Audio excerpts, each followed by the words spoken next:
I hope that you've all enjoyed your day and your meal. It's my very great honor and privilege to introduce our guest speaker this evening. Before I do that, a couple of the folks who work with me in the question and answer period will be passing around a little microphone exactly like this one. And please wait until you have the microphone to pose your questions to the speaker so that we can get all of this recorded. This is not being webcast, but a recording of Professor Vancreveld's remarks and the discussion during the Q&A period will be posted to the website later on. Professor Martin Vancreveld is one of the leading experts on military history and strategy. He has been a faculty member at the History Department at the Hebrew University since 1971. He has authored 18 books, including Supplying War, 1978, Command in War, 1985, The Transformation of War, 1991, The Rise and Decline of the State, 1999, and The Changing Face of War, Lessons of Combat from the Marne to Iraq. Between them, these books have been translated into 17 languages. Martin Vancreveld has consulted to the defense establishments of several countries. Several is an understatement, and taught or lectured at practically every institute of higher defense learning from Canada to New Zealand and from Norway to South Africa.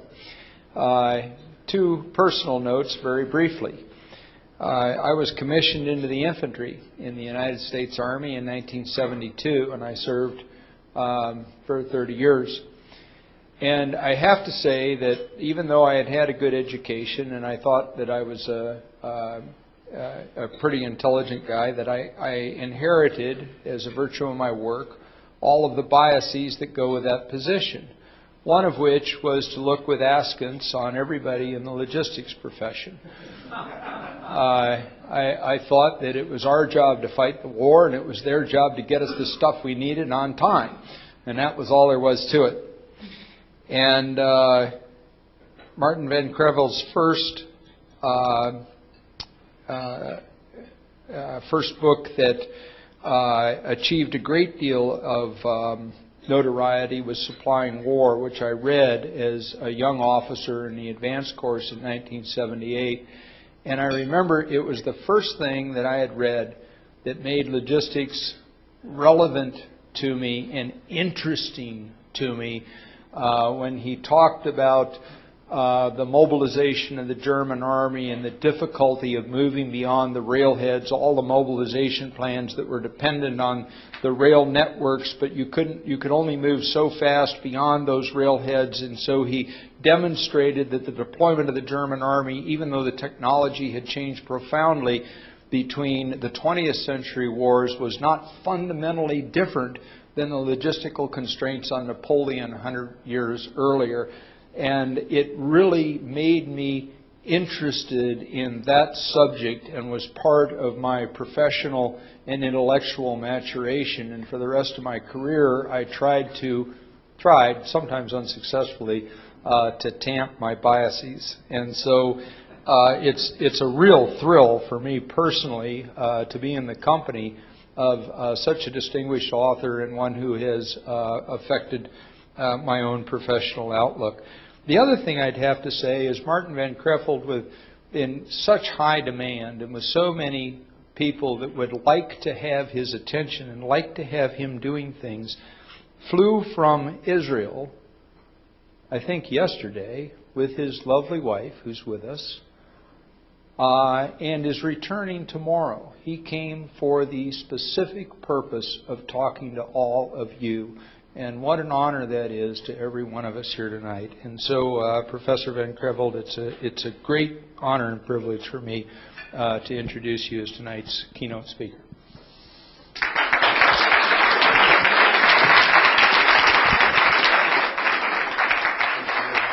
Go.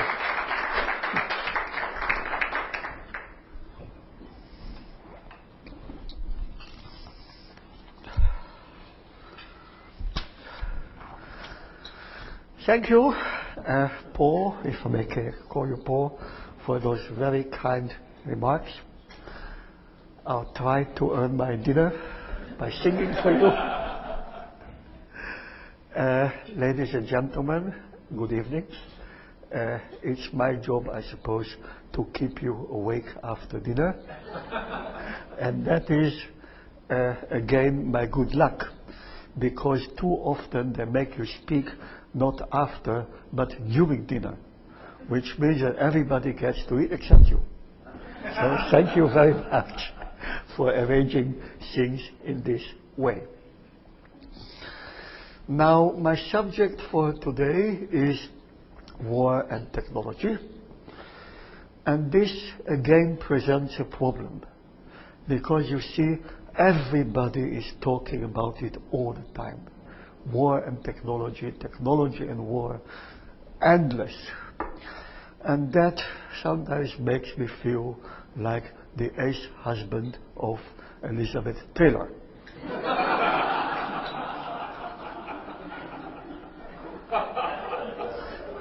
As the wedding night approaches, you feel a certain degree of anxiety.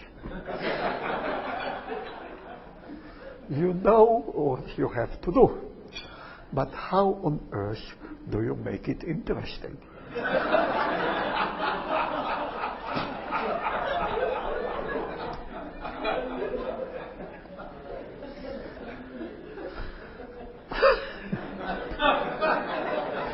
Ladies and gentlemen, okay, I'm ready to go home.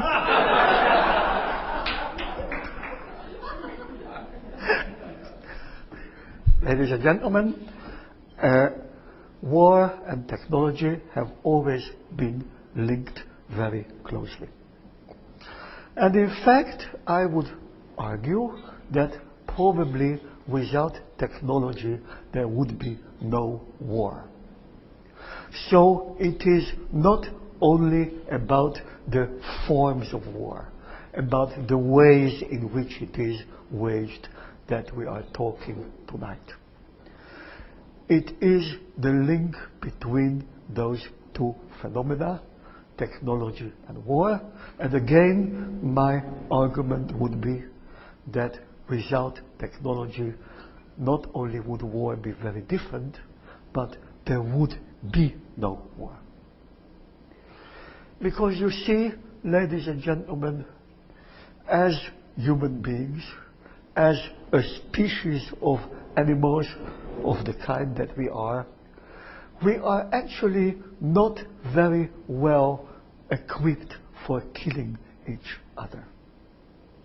We don't have big nails.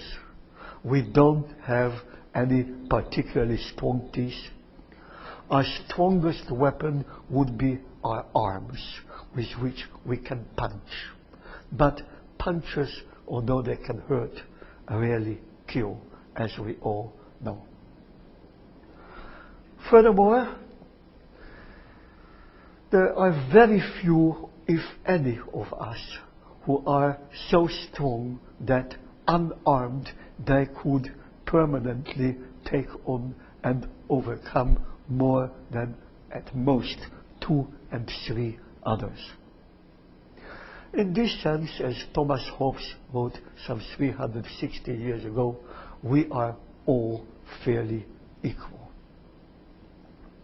It is technology that not only determines to a large extent, and I'll come to that in a moment, how we fight our wars.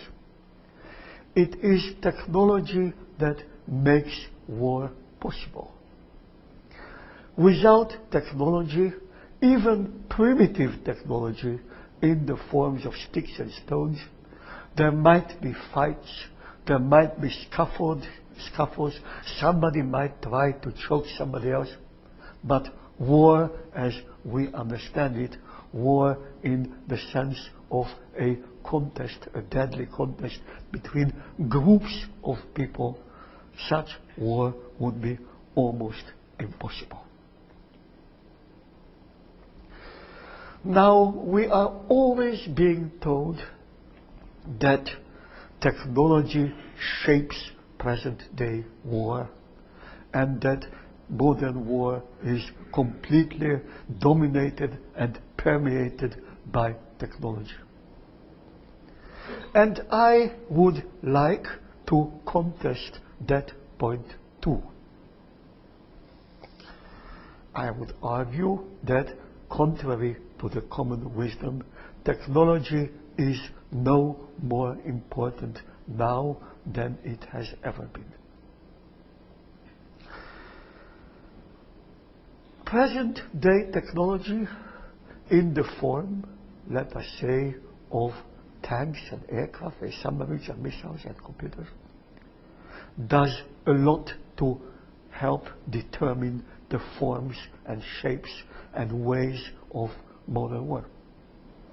But is it really true that, let us say, a modern machine gun does more to determine the shape of modern tactics than an ancient Roman sword did to determine Roman tactics? Is it really true that, let us say again, a modern tank does more to govern modern tactics than a Persian war chariot did to Persian tactics 2,000 and or so 500 years ago? Tactics, ladies and gentlemen, have always been determined to a very large extent by technology. It was the Macedonian pike which determined the phalanx. It was the Roman sword and pilum which, to the large extent, created the maniple and the cohort. It was the Persian and the Mongol bow that determined the crescent formation so typical of desert warriors, and so on, and so on, and so on, and so on. I could go on giving examples from here to eternity. Technology is not becoming more important than it has always been. Technology has always been of decisive importance to war, first of all in the field of tactics, but then too in a great many other fields, such as organization, such as operations, such as command and control. Obviously, without technology, there are very strict limits to the number of men and units that can be commanded and to their size, to strategy, and to everything else in war. All of these have been and still are being driven by technology. And to the contrary, technology has been driven to a large extent by them. If you will, nothing new under the sun. We hear a lot about the quest for technological superiority and how important technological superiority is in the winning war. And therefore we, above all in this country of course, but also in mine, invest absolute fortunes in improving the military technology at our disposal and giving birth to generations of better and better weapons. But is it really true that the quest for technological superiority is new? And is it really true that technological superiority is more important today than it has ever been? And I would answer both these questions with a resounding no. From the first moment that the first weapon was introduced, and we really don't know what it was like. Was it a stone? Was it a stick? Was it a trap? Was it some kind of rope used to ensnare opponents? From the first moment that the first kind of technology was introduced to warfare, people have made incessant attempt to improve the technology at their disposal so as to obtain, yes, what is called today technological superiority.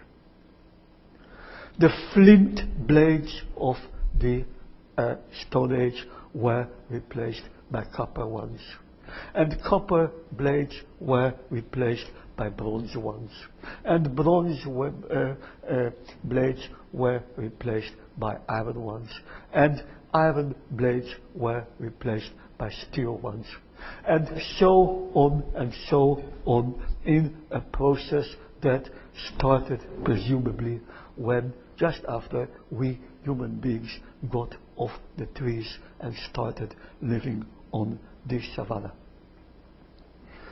And what is true of weapons is equally true of armor, of fortifications, of means of transportation, and communication, of course. All of those went incessant development.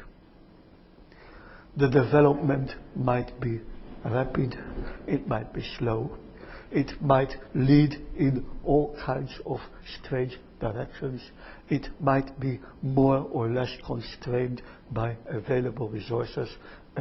Maybe the most important factor that prevented rapid technological progress was the isolation. Isolated societies with nobody to learn from presumably did not advance as fast as societies with neighbors, especially powerful neighbors with whom they could or had to fight.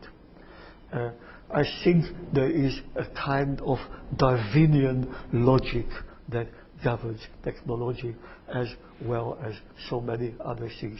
Isolation leads to backwardness.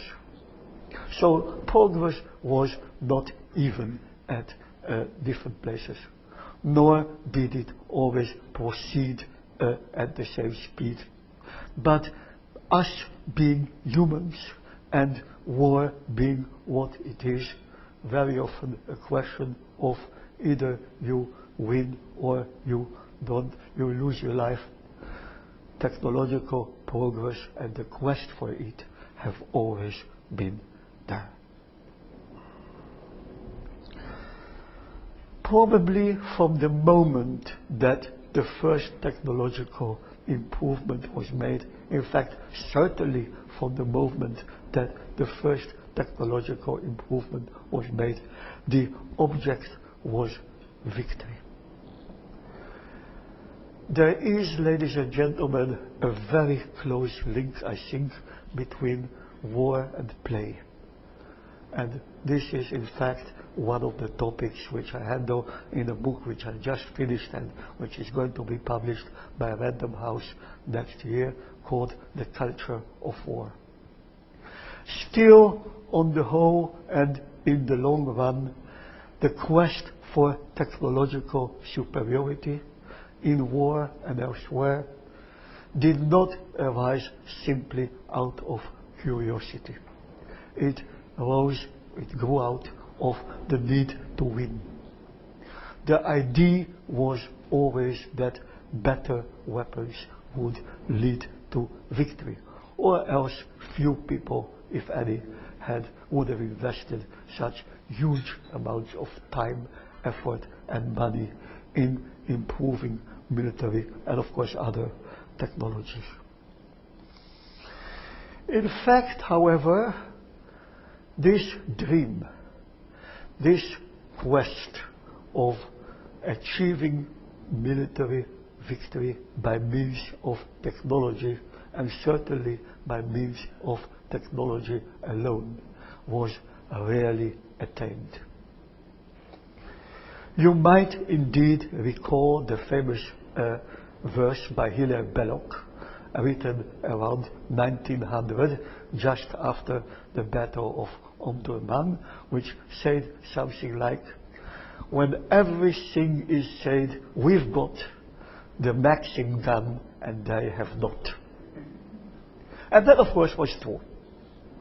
But here we are talking about war between two completely different civilizations, one that was already a developed industrial civilization, the other still back somewhere in the early Middle Ages, or even further back in other parts of the world when we take our view away from the Sudan. Usually technological superiority disappointed those who were looking to it as a means for victory. There are two important reasons for this. One is, you see, ladies and gentlemen, because war is an imitative activity par excellence. No activity, no human activity is based on imitation more than war. And there's a very simple reason for that. If you want to defeat your enemy, you have to learn to understand him. You have to study him.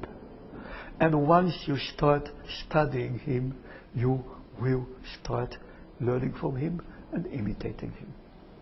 Of course, today, before we came here, we had a very nice walk through the museum and we saw the first American division. Well, weren't America's armed divisions imitating the Wehrmacht's Panzer divisions, which were built a few years earlier? War, by definition, ladies and gentlemen, is an imitative activity. I'll put it this way. You cannot play baseball on one half of the court and, let us say, tennis on the other. Because if you do that, there's not going to be a game. For there to be a game, the two sides must obey the same rules, must learn to understand each other, to interact with each other, to imitate each other, to become like each other, and becoming like each other, any technological advantage that they have will be lost. It's only a question of time. No sooner than a new weapon is used in battle than it will be lost, and once it is lost, it will be imitated by the enemy. And if you look, for instance, at World War II, you will see that this process was taking place within weeks. Within weeks. But why look only at World War II? Don't we read in Livy that no sooner had Hannibal crossed the Alps and won his first victory over the Romans than he armed his troops with captured Roman weapons. So war is an imitative activity. Seldom, therefore, does technological superiority lead to victory, especially in long wars. The other reason why technological superiority so often disappointed the hopes that were hung on it is because war is governed by so many other factors, of which technology is only one. You can think of organization, you can think of morale, you can think of intelligence, you can think of the quality of command and leadership, you can think of tactics, you can think of operational art, of strategy, whatever you want. War is an extremely complex activity, maybe the most complex human activity of all, because you see, in war everything is permitted. And technology, while certainly important and while certainly related to everything else that takes part in war, still is only one out of many different factors. And again, this is especially true in long wars as opposed to short ones.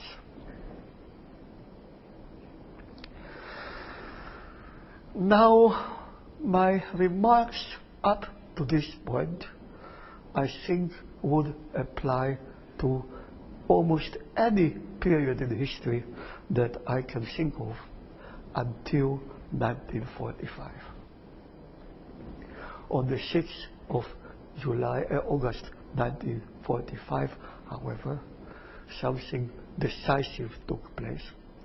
There was a decisive change, and this change, of course, had everything to do with technology. Until then, as I have just argued, technology certainly tended to make war bigger, faster, more powerful. But it did not change war's essence. War remained what it had always been. It was fought certainly by tanks instead of bows and by aircraft instead of swords.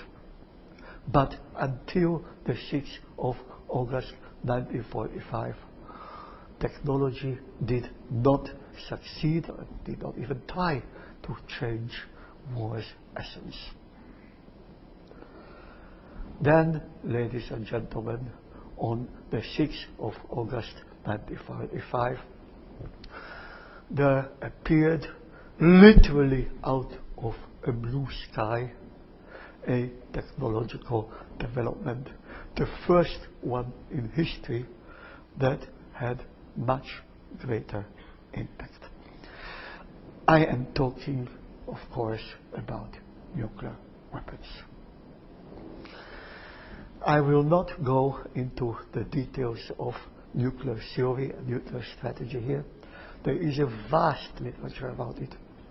But let me just put it in the words of the Nobel Prize winner for economics of all things of last year, 2006, Thomas Schelling. What nuclear weapons did was to cut the link between victory and survival.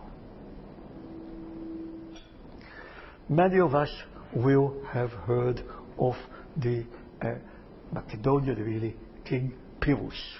Before he became king of Epirus, he was one of Alexander's lieutenants. As many of us will also know, in 282 BC, Pyrrhus crossed over to southern Italy and fought a battle against Rome, which he won. And then came the famous saying for which he is remembered: another such victory and we are lost. Well, everything is relative. After all, King Pyrrhus, with most of his army, did get back safely to Epirus, across the straits. Not, ladies and gentlemen, in a nuclear world. In a nuclear world, one may very well be able to win a very great victory and still have one's country turned into a radioactive desert. In fact, in some ways, the greater the victory you win over a nuclear-armed enemy, the greater the chances that your country will be turned into a radioactive desert.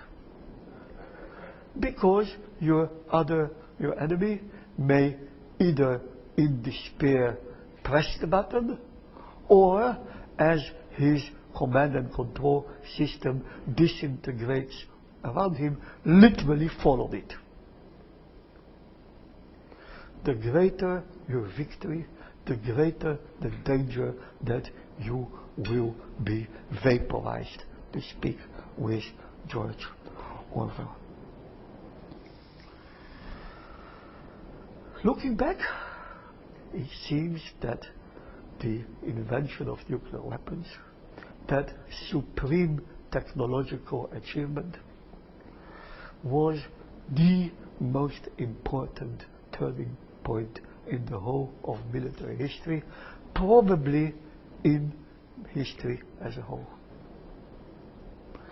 An invention that can be compared only with such things as writing, the wheel, fire, but far greater than anything between those inventions long lost in the mist of time and 1945. An invention which for the first time changed not only the way in which war was waged, the scale on which it was waged, but its very nature as an instrument of politics. We've heard that phrase today here several times. Nuclear weapons meant that war could no longer serve as an instrument of politics. And indeed, if you look at the 62 years since then, you see a tremendous change. You see that whereas World War II claimed the lives of about 3%, ladies and gentlemen, of the globe's population as it was then, since then, war has been shrinking and shrinking and shrinking and shrinking. And even the largest war since 1945, which was mentioned today, the one in the Congo, which supposedly took the lives of 4 or 5 million people, even that war did not come close to World War II, with its 60 million dead. And of course, in terms of percentage, the decline is so great that you can hardly even express it. Nuclear weapons are the one technological development that have changed not just the way war has been waged, but also its nature. It has changed they have changed the direction in which war was moving. Instead of becoming bigger and bigger and bigger and bigger and bigger, it has started becoming smaller and smaller and smaller and smaller and smaller. As a result, since 1945, there has not been one case in which two first or even second-rate states have gone to war against each other. In every single case, it was war between either two weak states or a big state and a small state. And Iraq, of course, is but one example of this. Now, the very fact that I've been invited to talk here today about this subject, war and technology, already shows something that to most of you will be well known, if not self-evident, that Americans have long been in love with technology in general and with military technology in particular. And I think, and I didn't invent this, that there are some reasons for this. This continent, when it was first settled 300-something years ago, was almost empty. During much of its history, the defining characteristic of the New World as opposed to the Old was the very low ratio of people to space. You always had a shortage of labor, especially skilled labor, which of course is one reason why this country imported African slaves. Slavery was one solution. The other, of course, was technology. Technology was beginning to become the American way of economic development from about the middle of the 19th century on, and most of you will have heard of the London World Exhibition in 1858 at Crystal Palace, where American technological prowess was exhibited to the world for the first time and gave rise to great surprise. Technology was your preferred solution, and then having got to the point where you were better at it than anybody else, which happened somewhere, I would say, between 1900 and 1920, you started looking at it as the solution to every problem, including, of course, military technology, military problems.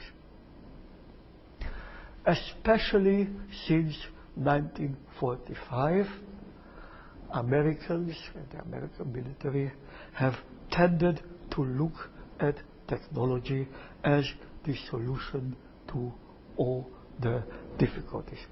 The preferred solution, acting on the belief that you were better at it than anybody else. There always was this, I'd call it delusion, that if only you could build and develop the appropriate technology and bring it to bear by, of course, adopting the relevant tactics and organization and so on, you could win a rapid, easy and cheap victory over your enemies. This idea reached its peak, or rather was greatly reinforced by the First Gulf War, and then reached its peak during in the 90s and around 2000, during the period of the so-called revolution in military affairs. Now let us look back at what actually happened. Since 1945, the United States has engaged in 4 major armed conflicts: Korea, Vietnam, Gulf I, and Gulf II. In every one of those wars, you enjoyed technological superiority, whether in the form of saber fighters in Korea, whether in every possible way, as in Korea, as in Vietnam, whether again in every possible way, as in Gulf I and II. What was the outcome? Out of these 4 wars, I'm already mentioning the major ones, of course, you really only won one, and that was the First Gulf War. And even in that case, and after all of us spent the time just before this dinner looking at the museum again, and I don't know how many of you saw the copy of a letter sent by soldiers of the 1st Division from Iraq during the First Gulf War. Did anybody see it? Basically it said, I don't remember the exact word, the Iraqis did not fight. The Iraqis did not fight. They did not want to fight. It said so on the wall. Even that war, Gulf War #1, was not really won by technological superiority. At most, technological superiority helped. But basically, it was a question of an elephant stepping on an ant. And all of us know what happens when an elephant steps on an ant. Out of the 3 remaining wars, as you know, 1 ended in a draw and 2, one was definitely lost, and the second one will also, in my opinion at least, certainly be lost. Well, what would we say of a football coach who in his career won 1 game, got a draw in another, and lost 2? I think we would fire him. Well, moment. Thank you. I'm not quite done. To sum this up. First of all,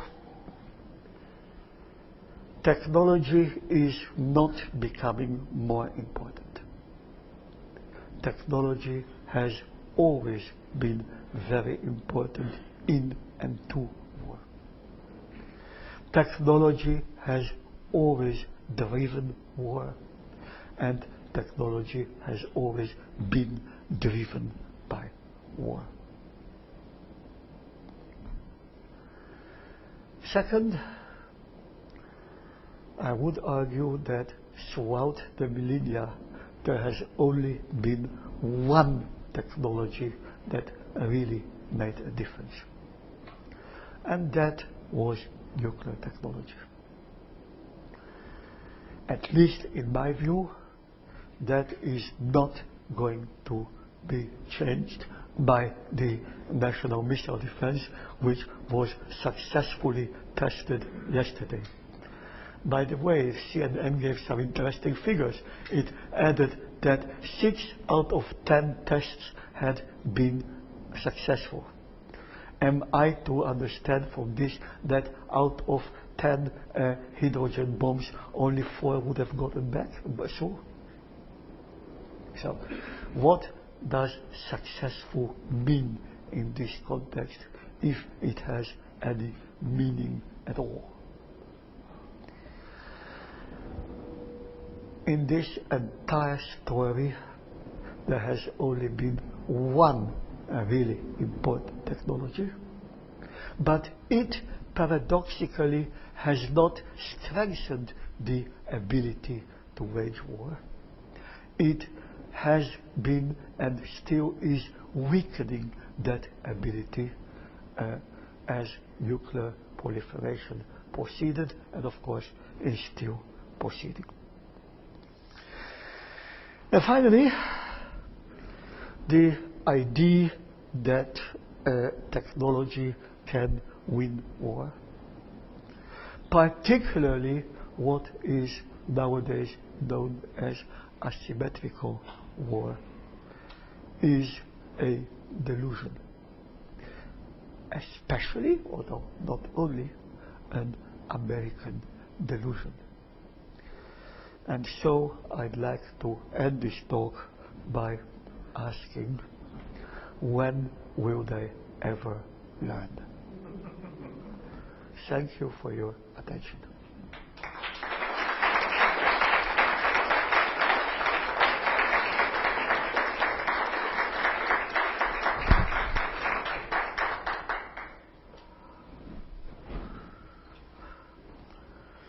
Well, I'll tell you a story. When I lived in England back in 1975-6 on sabbatical, my daughter was 5 years old. She went to kindergarten.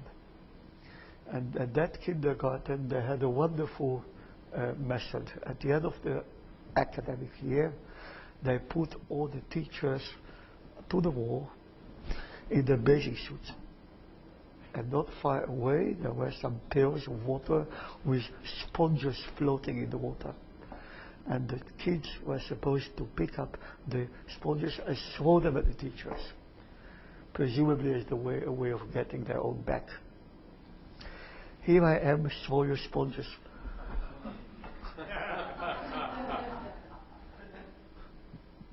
Yeah, hello. It seems to me that one technology that developed right around the time of the Korean War that may have in fact hurt our ability to win wars was the development of the television.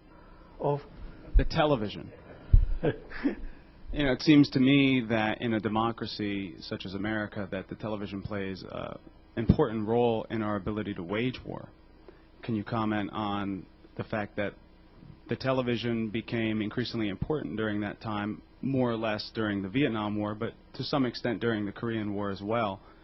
And it seems to me that technology actually hurts America's ability to wage war in the latter part of the 20th and the first part of the 21st century. Thank you. I'm certainly familiar with the argument that the media nowadays determine the outcome of war, but I think it is a mistake to believe that this is something new. Rulers, cities, nations, groups, tribes, whatever, have always done whatever they could to get public opinion on their side, hurt that of the enemy, and sustain their own morale. There's absolutely nothing new in this. Augustus did it, King David did it, Richard Lionheart did it, everybody did it, Charles V did it, as a matter of course. The methods were different. The propaganda may not have reached every person in his living room as it does today, but then don't forget that these were not democracies, and the government was exercised by far smaller numbers of people, and the propaganda did reach them. So I would argue that this is a question of skill, not of principle. That war has always been determined in part by public opinion, and that people, rulers, commanders have always done whatever they could and used every available means in order to make sure that public opinion stays on their side as much as they could. I don't see the great innovation here. You see, maybe the American peculiarity, but of course you set the tone for the whole world, to see a revolution every day. Every day there is some great and new technology that harbors or has brought a revolution. I just don't believe it. I think so much in war, and not only in war, remains the same over the ages. And I also think that this belief in the power of technology, as in Iraq today, as above all manifested, I say, by Secretary Rumsfeld and his underlings, is often very harmful to you, and of course to us. I concur with the impact, I guess, on atomic warfare, but I think whatever weapons we're talking about, it's always been about the will to use those weapons fundamentally. My reckoning is a little different on the last 4 wars, though. I think South Korea, as far as I know, is still free. So I think since there was an invasion, we'd have to count that as some success. And while Vietnam was a failure, if we look at it in the context of the Cold War, we could see it as a battle. And I think I would argue we won the Cold War. Gulf One was a win. I think you gave us that one. I think we're still waiting to see what happens in Gulf Two. But I think one of the things I remember about nuclear weapons maybe not changing things is that coming out of the 70s and the early 80s, we were told that we had 2 choices, either Armageddon or living with the Soviets. Fortunately, there were some people in the White House and elsewhere that didn't believe those were the only 2 options, that victory was still a possibility.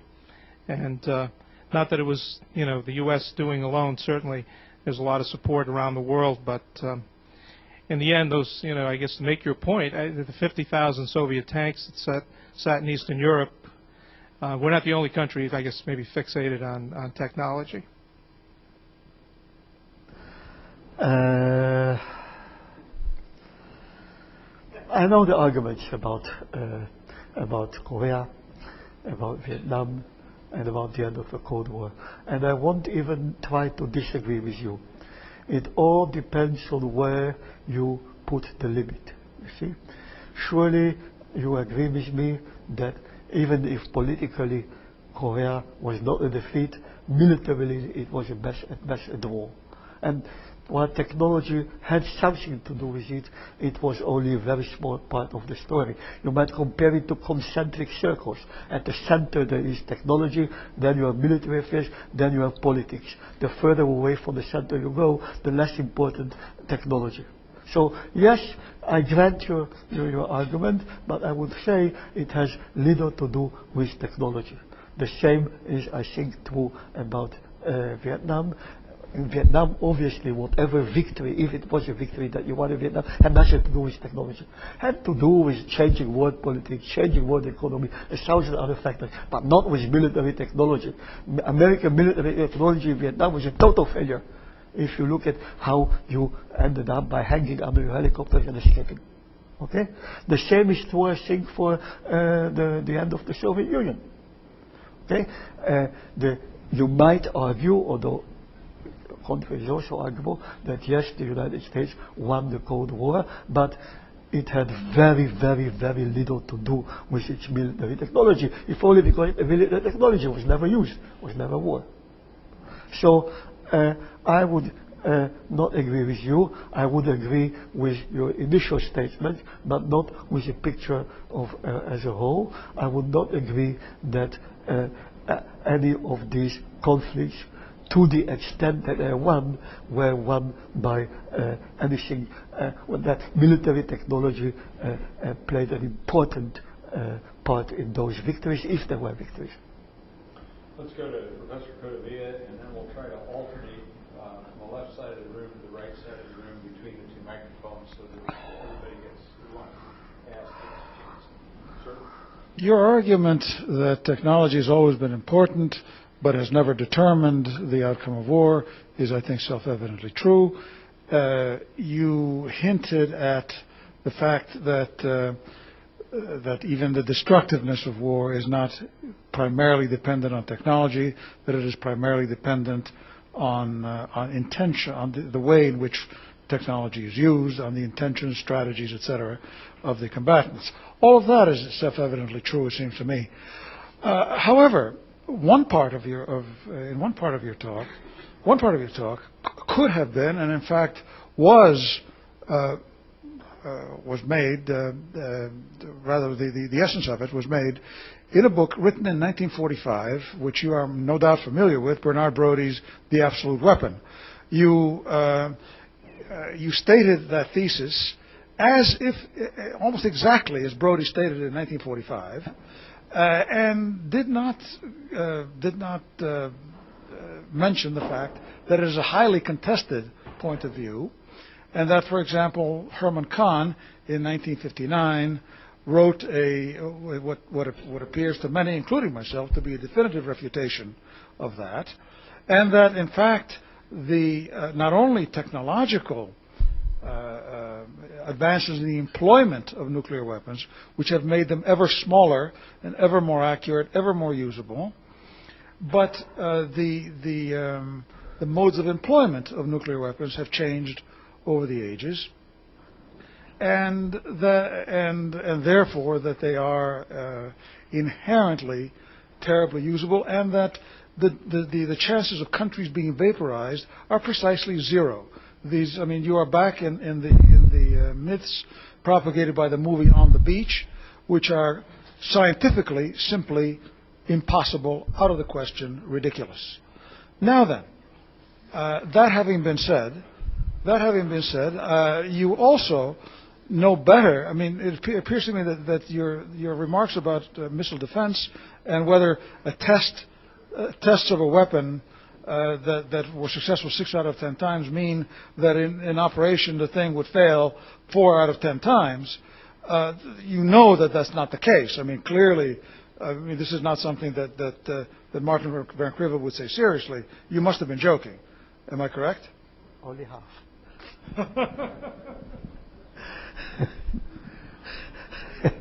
To address the first part, the last part of your question first, it often happens to me that people don't know whether I'm serious or not.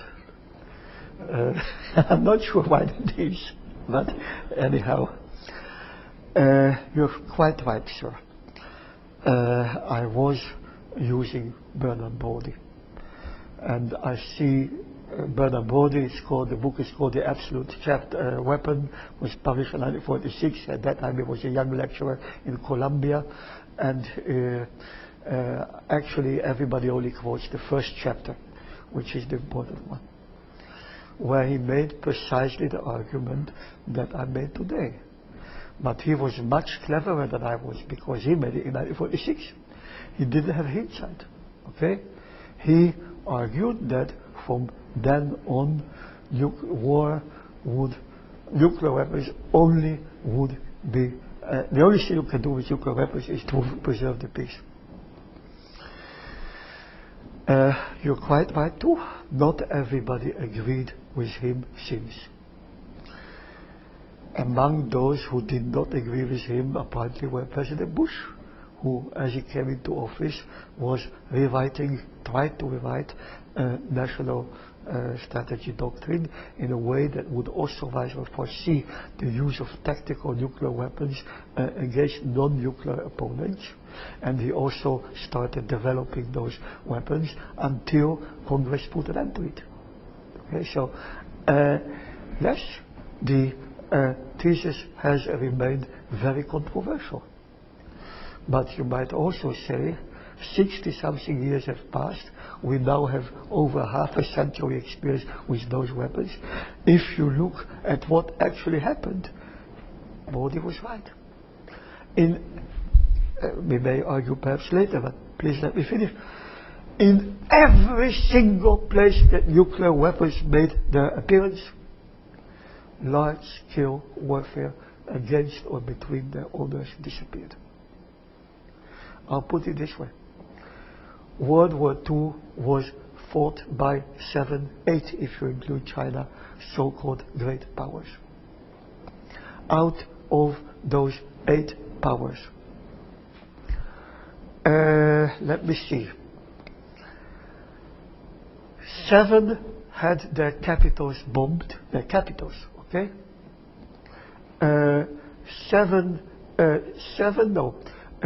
6 were invaded, okay? And 5 suffered total defeat. Since World War II, no first or second rate power has come even close to such a situation. Why? We all know why.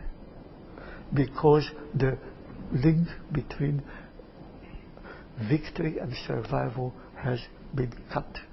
Because if tomorrow the United States went to fight against Russia, to war against Russia or China or whatever, and it might win that war in some sense which I cannot even understand, it would still probably cease, in the case of Russia certainly, in the case of China almost certainly, cease to exist as a modern civilized society. Simply not be there. And you wouldn't need a great many bombs and missiles to do it either. As to Herman Kahn, he belongs to a completely different tradition.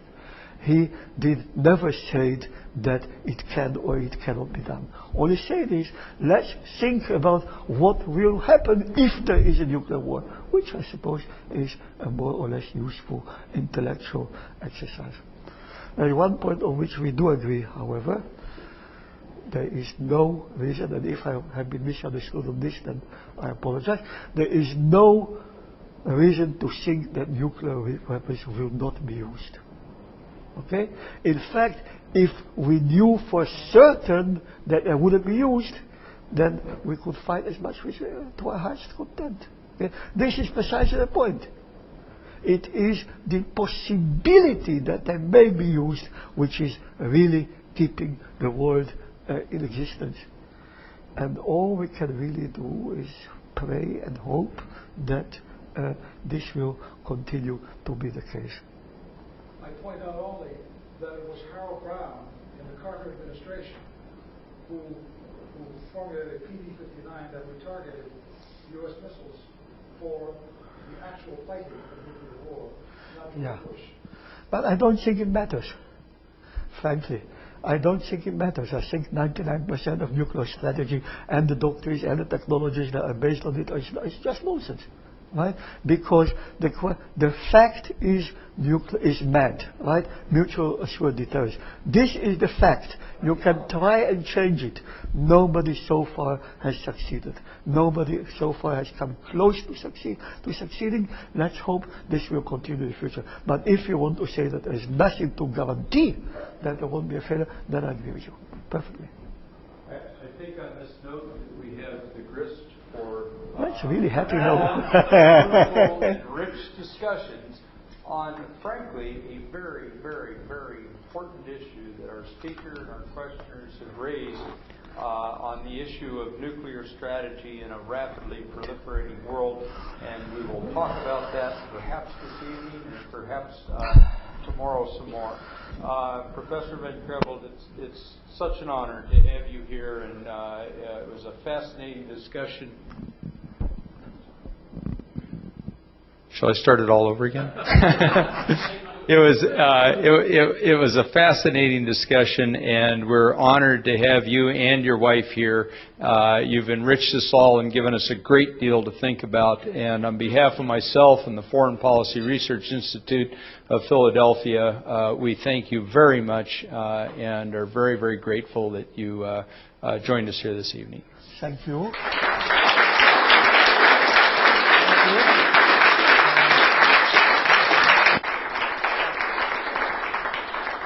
Thank you. You've been a wonderful audience with some tough questions. Thank you for this nice, very interesting conference. I'm very sorry that we won't be here tomorrow, but c'est la vie. Merci beaucoup.